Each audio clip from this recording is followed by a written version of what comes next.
Audio Jungle.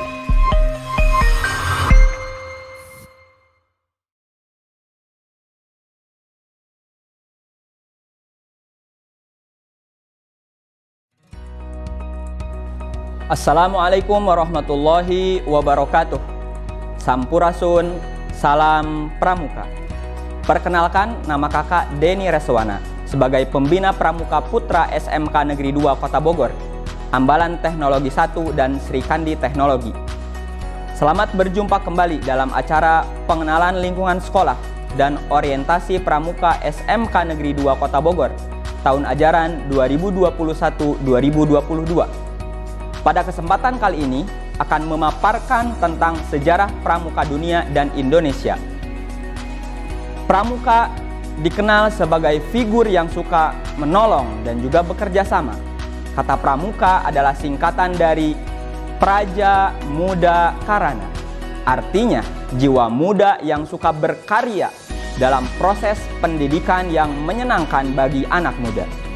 Tujuan gerakan pramuka adalah untuk melatih generasi muda supaya memaksimalkan setiap potensi yang ada dalam dirinya, baik intelektual, spiritual maupun fisik. Karena itu, pramuka dikenal sebagai kegiatan yang menyenangkan. Menyanyi, bermain, tepuk tangan, tali temali, sandi-sandi, dan penjelajahan adalah sebagian bentuk kegiatan pramuka yang sifatnya gembira dan menyenangkan. Sejarah pramuka di dunia dimulai sejak awal abad 20. Robert Stephenson Smith Baden-Powell dikenal sebagai pemrakarsa gerakan kepramukaan dunia atau sering kita sebut dengan Bapak Pandu Dunia. Ia menulis buku Scouting for Boys, yaitu buku tentang prinsip dasar kepramukaan. Buku itulah yang menjadi cikal bakal lahirnya gerakan pramuka. Sejarah pramuka di Indonesia dimulai dengan pasang surut dalam aktivitas organisasi, di mana pada saat itu Indonesia masih berada dalam masa penjajahan, sehingga Indonesia dikenal dengan 3 masa pramuka. Untuk lebih jelas dan lengkapnya, mari kita simak video berikut.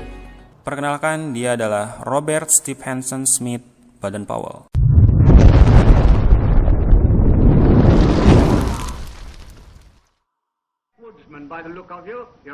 Dikenal sebagai pemrakarsa gerakan kepramukaan dunia atau sering kita sebut sebagai Bapak Pandu Dunia. Ceritanya dimulai pada tanggal 25 Juli 1907. Baden-Powell yang saat itu menjabat sebagai Letnan Jenderal Tentara Inggris mengadakan perkemahan pramuka di Pulau Brownsea. Tujuan awal kegiatan pramuka tersebut adalah untuk mengurangi dampak buruk dari pergaulan remaja pada masa itu. Sehingga remaja pada saat itu diharapkan mampu melakukan rutinitas yang positif, mengabdi pada masyarakat, dan membentuk remaja yang aktif dan kreatif.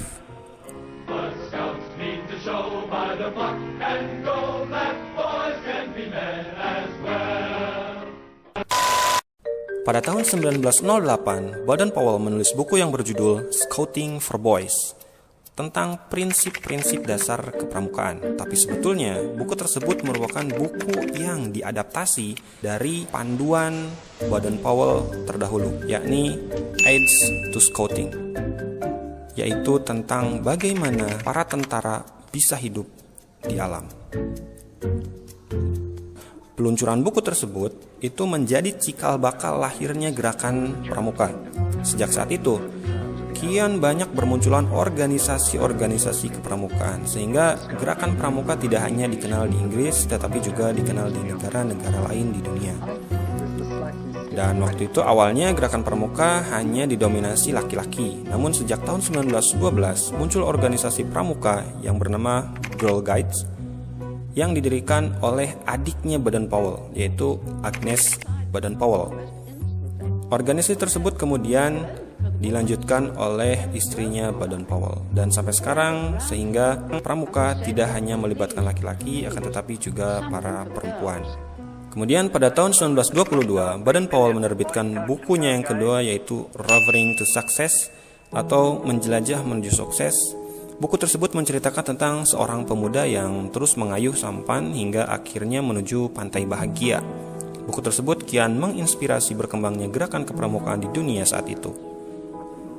Pada akhirnya, 30 Juli sampai 8 Agustus 1920, untuk pertama kalinya diadakan Jambore Dunia. Kegiatan ini pertama diadakan di Olympia Hall, London, dengan dihadiri sekitar 8.000 anggota pramuka dari 34 negara.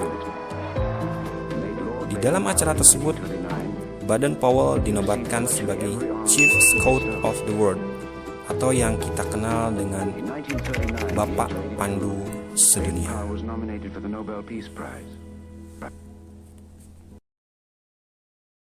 Apakah pramuka Indonesia dimulai pada tahun yang sama?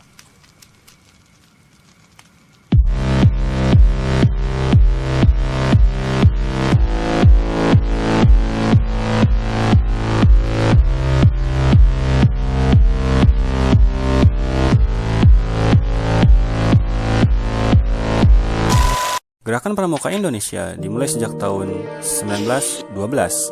Cikal bakal Pramuka Indonesia adalah didirikannya organisasi Netherlands Padvinders Organisasi yang dibentuk oleh Belanda.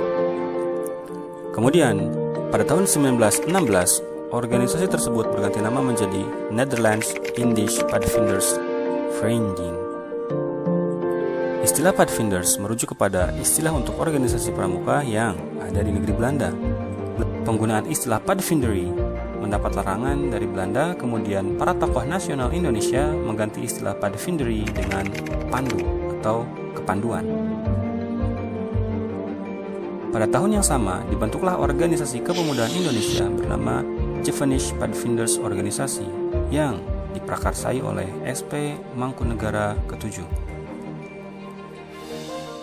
Setelah peristiwa Sumpah Pemuda, kian banyak organisasi kepanduan yang dibentuk, baik bernafaskan nasionalis atau keagamaan, seperti Padvinders Muhammadiyah atau Hizbul Wathan, National Padvinderij, Syarikat Islam Afdeling Padvinderij, National Islamisch Padvinderij, Indonesian National Padvinderij Organisasi. Untuk mempererat hubungan antar pandu Indonesia, kemudian dibentuklah Organisasi Persaudaraan Antar Pandu di Indonesia atau PAPI pada tanggal 23 Mei 1928. Pada tahun 1930, PAPI melebur menjadi Kepanduan Bangsa Indonesia atau KBI yang dirintis oleh berbagai tokoh organisasi di Indonesia. PAPI kemudian berkembang menjadi Badan Pusat Persaudaraan Kepanduan Indonesia atau BPPKI pada bulan April 1938. Untuk mempererat hubungan antar pandu, BPPKI mengadakan Perkemahan Kepanduan Indonesia Umum yang disingkat Perkino dan dilaksanakan pada tanggal 19 sampai 23 Juli 1941 yang bertepat di Yogyakarta. Ketika masa penjajahan Jepang, gerakan kepanduan sempat dilarang untuk berdiri. Meski begitu, semangat kepanduan tetap menyala di dada para anggotanya. Barulah setelah proklamasi kemerdekaan, tokoh kepanduan Indonesia membentuk Panitia Kesatuan Kepanduan Indonesia untuk pembentukan satu wadah organisasi kepanduan di Indonesia.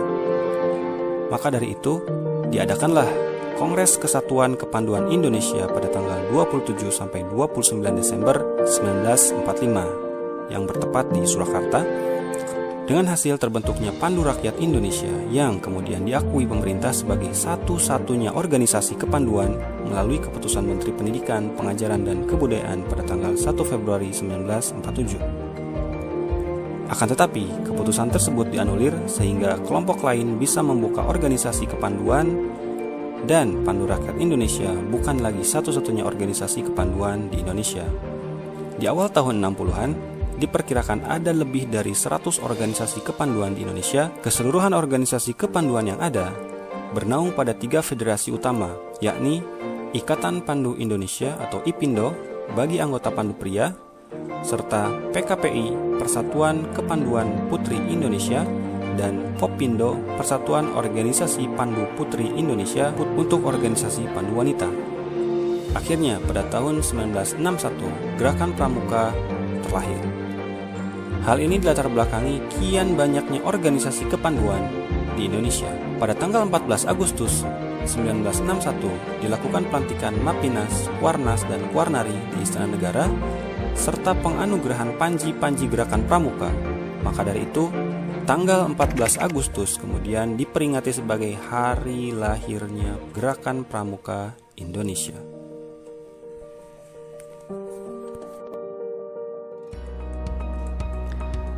Gerakan Pramuka lahir pada 14 Agustus 1961, sehingga sejak itu tanggal 14 Agustus dikenal sebagai Hari Pramuka. Pramuka sangat menunjang pendidikan karakter karena pramuka adalah salah satu media pendidikan yang berbasis pada pengoptimalan otak kanan siswa, di mana siswa dilatih untuk berinteraksi, berkomunikasi, kreatif, dan berafiliasi dengan teman-teman lainnya. Pramuka melatih mental yang kuat. Melalui pramuka, siswa dibekali dengan sikap mental yang tangguh seperti disiplin, berani, loyal, bertanggung jawab, dan sifat-sifat lainnya yang terdapat dalam Dasa Dharma Pramuka. Di saat seperti ini, seluruh anak Indonesia diharapkan menjadi pribadi yang sehat, mampu beradaptasi dan senantiasa bermanfaat bagi lingkungan sekitar, sama seperti karakter seorang pramuka. Demikian, semoga bermanfaat, selamat berjuang dan sukses untuk semuanya. Jayalah pramuka, jayalah Indonesia. Wassalamualaikum warahmatullahi wabarakatuh. Salam pramuka.